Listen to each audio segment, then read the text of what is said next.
안녕하세요. 자팍다식 채널입니다. 오늘은 조선시대 기생 머리 올려주기의 진실이라는 제목의 영상 보내드리겠습니다. 구독과 좋아요 부탁드립니다. 감사합니다. 조선시대 기생의 첫 수청에 대한 대가는 얼마였을까요? 그러니까 기생의 성인식에 얼마의 비용이 들었는가 하는 것입니다. 어린 기생이 처음 남자와 잠자리를 같이 하는 의식을 대발이라고 했습니다. 글자 그대로 머리를 올린다는 것입니다. 요즘도 기생머리 올린다는 말이 회자되고 있는 것은 이것과 연관이 있습니다. 골프에서 처음 필드에 나가는 것을 머리 올린다라고 표현하기도 하지요. 어쨌든 처음이라는 뜻이라고 할 수 있겠습니다. 기생에게는 일반적인 혼인관계가 성립하지 않기 때문에 이 머리 올려주기는 의미가 간단치만은 않았습니다. 일종의 혼인식인 셈이었던 것이지요. 기생의 머리 올려주기를 맡는 것은 얼마간 책임이 따르는 일이기도 했습니다. 물론 돈도 상당히 들기도 했습니다. 1794년 9월 3일 밤 평안도 영변에서는 엄주 가무가 베풀어졌습니다.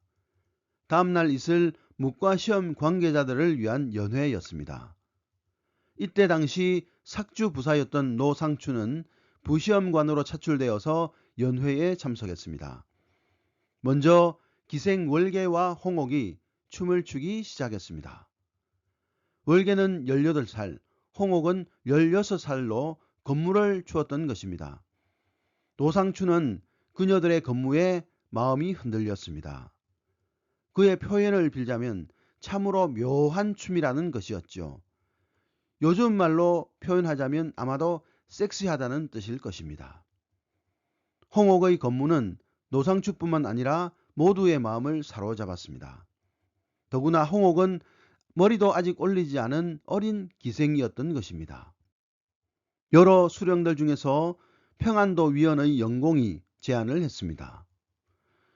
홍옥은 춤도 잘 추고 아주 사랑스럽소.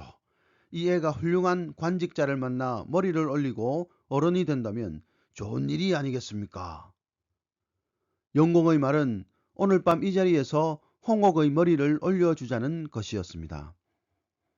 그러면서 말하길 좌우를 둘러보건대 노 영공이 연배가 가장 젊으니 이 일을 맡아주면 어떻겠소? 라고 했습니다. 노 상추는 속으로는 어떨지 몰라도 예, 아름다운 일이지요. 이 일을 마다한다면 그건 졸장부가 아니겠습니까? 라고 쾌히 승낙했습니다.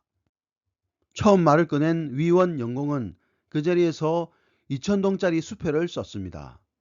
이어서 영변 수령이 2,000동, 회천 수령이 1,000동, 노상추가 2,000동 해서 모두 7,000동을 모았습니다.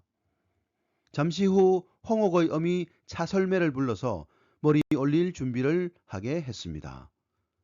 밤 3경 술자리가 바한 후 차설매가 홍옥을 데리고 노상추 방으로 왔습니다. 술 몇 잔을 마시고 차설매가 나간 다음 홍옥이 수청을 들었습니다. 7,000동은 과연 어느 정도나 되는 돈이었을까요? 동이 어떤 화폐 단위인지 정확하지는 않지만 약 70냥 정도 되는 것으로 추산되고 있습니다.